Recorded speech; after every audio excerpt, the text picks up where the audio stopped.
हर खबर पर होगी आपकी पकड़। डाउनलोड कीजिए एबीपी लाइव ऐप। नमस्कार, मैं हूं विकास भदौरिया। एबीपी न्यूज में आपका स्वागत है। बड़ा सवाल यह है कि क्या देश में धार्मिक शिक्षा बंद होनी चाहिए, मदरसे बंद होने चाहिए? यह सवाल इसलिए क्योंकि हमारा देश धर्मनिरपेक्ष है। धर्मनिरपेक्ष देश में सरकारी खर्चे पर धार्मिक पढ़ाई क्यों हो? क्या मदरसों में असम मॉडल लागू होगा? पूरे हिंदुस्तान में वो लागू किया जा सकता है? क्या सरकारी खर्च पर चलने वाले मदरसे बंद होने चाहिए? मदरसे पर असम सरकार का भेदभाव है या एक नया रास्ता है? और देखिए, यह सवाल लगातार बना हुआ है और इस सवाल पर देश में संग्राम भी छिड़ गया है। मदरसे को सरकारी पैसा मिलना चाहिए या नहीं, यह बहस असम से लेकर महाराष्ट्र तक पहुंच चुकी है। असम से लेकर उठी यह बहस महाराष्ट्र कैसे पहुंची? दिल्ली होते हुए सियासत फुल स्पीड से जारी थी। दौड़ती हुई ये सीधे पहुंच गई महाराष्ट्र। वहां पर एक बीजेपी विधायक ने यह मुद्दा उठा दिया। नतीजा, धर्मनिरपेक्ष देश में धार्मिक शिक्षा पर बवाल मच गया। महाराष्ट्र में बीजेपी के विधायक अतुल भटखालकर ने उद्धव सरकार को चिट्ठी लिखकर मांग कर दी कि जो फैसला असम की सरकार ने लिया है वैसा ही महाराष्ट्र में भी कर लेना चाहिए और मदरसे को सरकारी मदद बंद कर देनी चाहिए। इस पर एआईयूडीएफ समेत कांग्रेस पार्टी तक ने संविधान की दुहाई देने शुरू कर दिया। दावा किया जा रहा है कि अल्पसंख्यकों को धार्मिक शिक्षा देने का अधिकार हासिल है और इसे बंद नहीं किया जा सकता। इस पर पक्ष और विपक्ष के बीच तीखी बहस शुरू हो गई है। आपको अब बहस भी दिखाएंगे, हम दोनों पक्षों की बात भी आपको सुनाएंगे और दिखाएंगे। लेकिन पहले सुनिए असम के बाद महाराष्ट्र की सियासत में मदरसे पर कैसे शुरू हुई है बयानबाजी।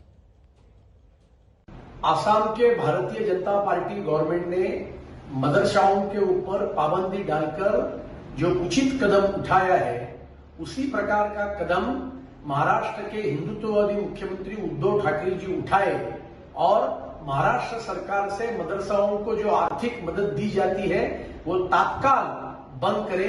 इस प्रकार की मांग मैंने माननीय मुख्यमंत्री उद्धव ठाकरे जी को खत लिखकर आज की है। मदरसाओं के माध्यम से देश के विरोध में अलग अलग बातें सिखाई जाती है, उस दिशा में भी महाराष्ट्र के मदरसाओं की जांच करे, ये मांग भी मैंने मुख्यमंत्री जी को लिखे हुए खत में की है। सुशांत पे थप्पड़ लगी, विषय बंद। पीओके पे थप्पड़ लगी, विषय बंद, नया विषय।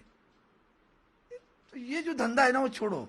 महाराष्ट्र में जानते हैं, महाराष्ट्र के मुख्यमंत्री बहुत सक्षम है, दूरदृष्टि रखने वाले हैं और वो जानते हैं संविधान के अनुरूप कारोबार करेंगे और सही में करेंगे।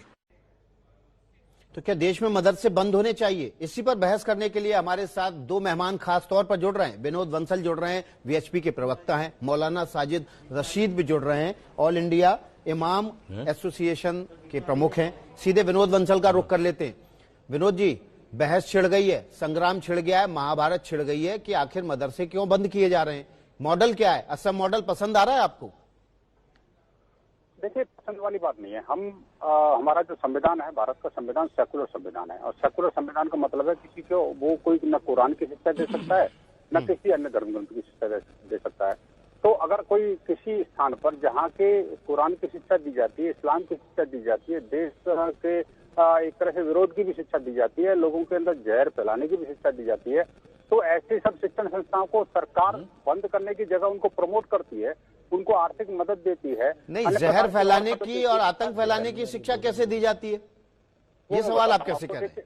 मैं बताता हूँ आपको। देखिए, शोपियां में आपको पता है मदरसे के अंदर क्या हुआ था? 13 आतंकवादी पैदा हुए।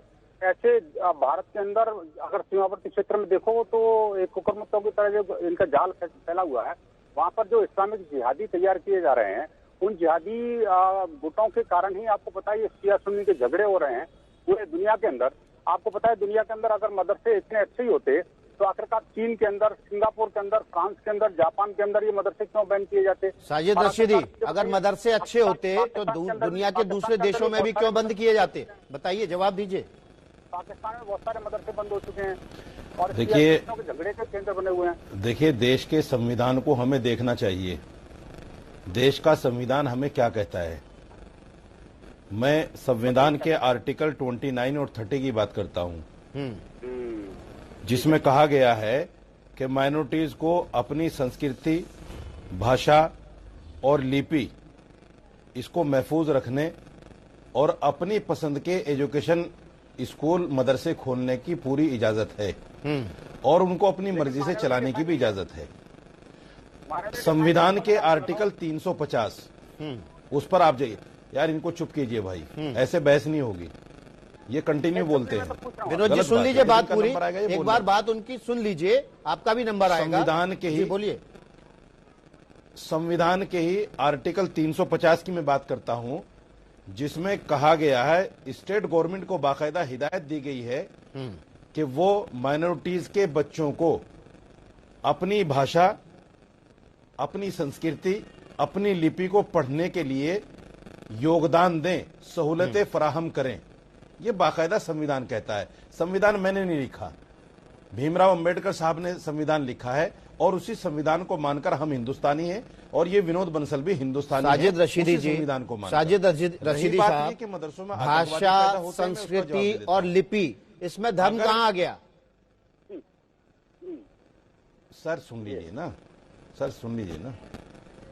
मदरसों में मुख्तार अब्बास नकवी साहब माइनॉरिटी मिनिस्टर हैं, जिन्होंने पार्लियामेंट में कहा था कि 19,132 मदरसे सरकारी ग्रांट से चल रहे हैं और इनमें हम स्कूलों जैसा निसाब चलाते हैं। जैसा स्कूलों में पढ़ाई होती है ऐसे उसमें होती है। दूसरे ये है कि ये वो मदरसे हैं जिनसे मुंशी प्रेमचंद से लेकर मौलाना अबुल कलाम आजाद से लेकर अबुल कलाम जो हमारे राष्ट्रपति रहे हैं उन तक उन्होंने मदरसे से शुरुआती तालीम हासिल की है। और भी बहुत सारे नाम मैं आपको गिनवा सकता हूं। तो यही तो असम सरकार करने जा रही है। वो कह रही है कि जिस मदरसे को हम फंड करते हैं, अब वो मदरसा हम चलाएंगे, हम उसमें तय करेंगे क्या पढ़ाया जाएगा। आप नहीं तय करेंगे कि उसमें क्या पढ़ाया जाएगा, तो सरकार तो आपके खिलाफ नहीं पढ़ा सकती ना। आपके मदरसे का जो करिकुलम है अब वो सरकार तय कर रही है कि ये पढ़ाएंगे आप, कुरान, हदीस और शरिया ये नहीं पढ़ाएंगे। इसमें क्या आपत्ति है आपको? नहीं, बिल्कुल ठीक बात है। सुनिए, अगर सरकार को सरकार से एफिलेटेड मदरसों में कुरान पढ़ाए जाने से दिक्कत है तो बंद करे सरकार। कौन कहता है? मैं तो नहीं कहता कि भाई करे, लेकिन कुछ लोग उससे कुंभ को जोड़कर देख रहे हैं, ये भी गलत है। और जो शिशु मंदिरों में पढ़ाया जाता है उस शिशु मंदिरों से भी जो सरकार ग्रांट देती है उसको भी बंद करे। या अभी हमारे प्रधानमंत्री जी बाकायदा अयोध्या गए थे सरकारी खर्चे पर मंदिर की बुनियाद रखने और सीएम योगी भी वहां आप मदरसे की तुलना शिशु मंदिर से कर रहे हैं। शिशु मंदिर में गीता और रामायण पढ़ाई जाती है क्या? ये भी जायज नहीं है।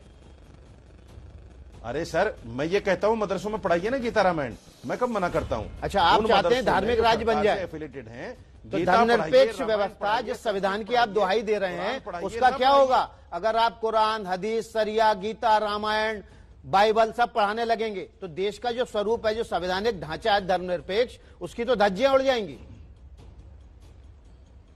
मैं बताता हूं उसका भी।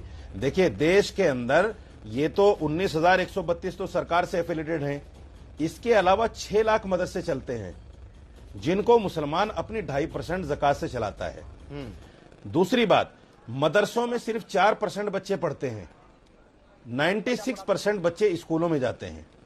कुछ लोग कहते हैं कि मदरसों में आतंकवाद की पढ़ाई होती है। अरे भाई, देश की एजेंसियां सक्षम हैं, देश की एजेंसियां हमारी बहुत मजबूत हैं। अगर इस तरह का कोई नेटवर्क है तो उसको पकड़िए, उसको बंद कीजिए, उसको सजा दीजिए। हम उसके साथ नहीं हैं। विनोद बंसल जी, देखिए, एक मदरसे खारिज हो गई कि मदरसों से आतंकवादी निकलते हैं, जिहादी निकलते हैं। साजिद रशीदी साहब कह रहे हैं कि ठीक है, बंद कर दो ऐसे मदरसे जहां से आतंकी निकल रहे हैं, लेकिन बाकी शिक्षा चलने दो। मैं इनकी बात का सिलसिलेवार जवाब देता हूँ। इन्होंने संविधान की दुहाई दी। संविधान में जहाँ आर्टिकल 29, 30 की बात की है वहाँ पर कोई रिलीजियस माइनॉरिटी की बात नहीं करी, नंबर 1। नंबर 2 इज दैट के अगर रिलीजन की बात की है, मान लो माइनॉरिटी की बात की है, तो संविधान के किसी भी आर्टिकल में, किसी भी पन्ने पर, किसी भी लाइन में ये डिफाइन नहीं है कि मुसलमान अल्पसंख्यक हैं। तीसरी बात यह है कि जो देश की दूसरी सबसे बड़ी आबादी हो वो अल्पसंख्यक कैसे हो सकती है। चौथी आबादी ये है कि जिसको अगर हम मान लो रिलीजियस बेस पर अल्पसंख्यक की बात करते हैं तो भारत के 8 राज्यों में हिंदू अल्पसंख्यक हैं। क्या उनको अल्पसंख्यक माना जाता है? नहीं माना जाता। मतलब जो कुछ है वो इन्हीं का है। और ये मतलब खाएंगे भी। और साहब, जम्मू कश्मीर में अल्पसंख्यक का दर्जा छोड़ने को तैयार हैं आप? भाई देखिए, या तो माइनॉरिटी स्टेटस पे बात कर लीजिए या मदरसों पे बात कर लीजिए। आप दो मुद्दे मतलब लेकर की बात चलेंगे नहीं तो बताएंगे। कैसे होगा भाई? नहीं, ऐसा नहीं। जब मैं फिर भी जवाब दे जब देता समाज हूँ, सुधार मैं की फिर बात भी जवाब दे होगी, देता हूँ। तो हर तरीके से होगा, जो हर जहां सिरे से माइनॉरिटी शुरू होगा। है, जो जहां अकलियत में है, उसको वहां अकलियत का दर्जा दे दो। हम कब मना करते हैं? अगर हिंदू कहीं अकलियत में है तो उसको अकलियत का दर्जा दे दो। फिर इन जैसे लोगों को अक्सरियत कहने का हक नहीं होगा। जी, दे तो कौन कहता नहीं, है? मैं हम तो कहता मना नहीं हूं, करते। यही दुआई देते हैं कि हम 100 करोड़ हैं, हम 100 करोड़ हैं। देखिए, बिल्कुल साजिद संविधान रशीदी, में विनोद बंसल साहब, जब बात बताइए, माइनॉरिटी की आती है तो हम मदरसे पर जो 40 करोड़ हो महाभारत जाते हो रही हैं। है, पूरी तरह धार्मिक रंग में रंग चुका है मदरसे को सरकारी मदद को लेकर ये आरोप। एक साधु है तो दूसरी तरफ मौलाना है। आचार्य परमहंस ने यहां तक कह दिया कि मदरसे में देश विरोधी शिक्षा दी जाती है। तो मौलाना राशिद फिरंगी ने भी जवाब दिया है, सुनिए क्या कहा है।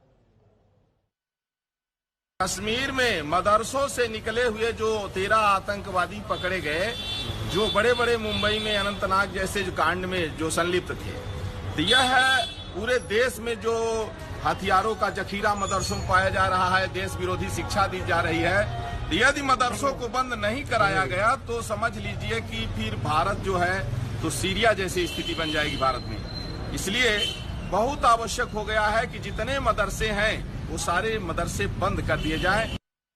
क्योंकि जो गवर्नमेंट एडेड भी मदरसे हैं उनमें सिर्फ कुरान नहीं पढ़ाया जाता है, बल्कि उनको पूरा सिलेबस देखना चाहिए। उसमें कुरान, हदीस, इस्लामिक लॉ के साथ साथ हिस्ट्री, और हिस्ट्री में पूरे दुनिया की हिस्ट्री आती है, अपने मुल्क की हिस्ट्री आती है। उसी के साथ साथ कंप्यूटर है, साइंस है, मैथ्स है, ज्योग्राफी, ये सभी सब्जेक्ट्स पढ़ाए जाते हैं। तो ये कहना कि वहाँ पे सिर्फ कुरान की तालीम दी जाती है, ये बुनियादी तौर पर गलत है। तो बड़ी बहस चल रही है। साजिद रशीदी के पास चलते हैं।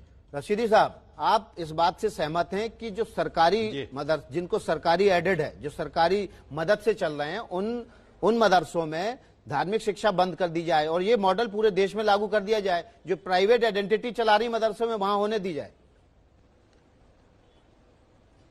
देखिए, जिस वक्त ये एफिलेशन का काम शुरू हुआ था, मदरसों को सरकार के अंडर में देने की बात शुरू हुई थी, हमारे जो बड़े अकाबिर उलमा हैं, मौलानाज हैं, थे कुछ लोग उनमें से चले गए। उन्होंने इसकी इसीलिए मुखालफत की थी कि आने वाले टाइम में कुछ लोग कट्टरपंथी आ सकते हैं जो मदरसों को दूसरे नजरिए से देखेंगे। आज वही टाइम आ गया। मैं तो इसके भी मुखालिफ हूं कि मदरसे को सरकार के अंडर में दिया जाए। मदरसा सरकार के अंडर में चलना ही नहीं चाहिए। मदरसे तो प्राइवेट हैं और हम अपनी ज़कात से उनको चलाते हैं। अगर कोई आदमी ये कहे कि ये गलत कर रहे हैं तो उनकी जांच कर ली जाए। एजेंसियां हमारी क्या कर रही है? आप सवाल उठा देते हैं एजेंसी के ऊपर, साइंस पढ़ाया जा रहा है, तो क्या दिक्कत है आपको? पैदा होते हैं, मदरसों में हथियार मिलते हैं, तो हमारी एजेंसियां क्या भाई, कहां बैठी हैं हमारी एजेंसियां? आप उन पर सवाल उठा रहे हैं। ये भी तो आप देखिए, आप सरकार पर सवाल उठा रहे हैं। आप कहीं ना कहीं उनको कटघरे में खड़ा कर रहे हैं कि 70 सालों से जो मदरसे चल रहे थे वो आतंकवाद की तालीम दे रहे हैं और आप चुपचाप बैठे हैं, आप उनको पकड़ नहीं रहे हैं, आप उनको बंद नहीं कर रहे हैं। बहुत बहुत शुक्रिया साजिद रशीदी साहब, आपने अपनी बात रखी, और विनोद बंसल साहब आपका भी बहुत बहुत शुक्रिया। इस बड़ी खबर पर, इस बड़ी बहस पर हम बने हुए हैं।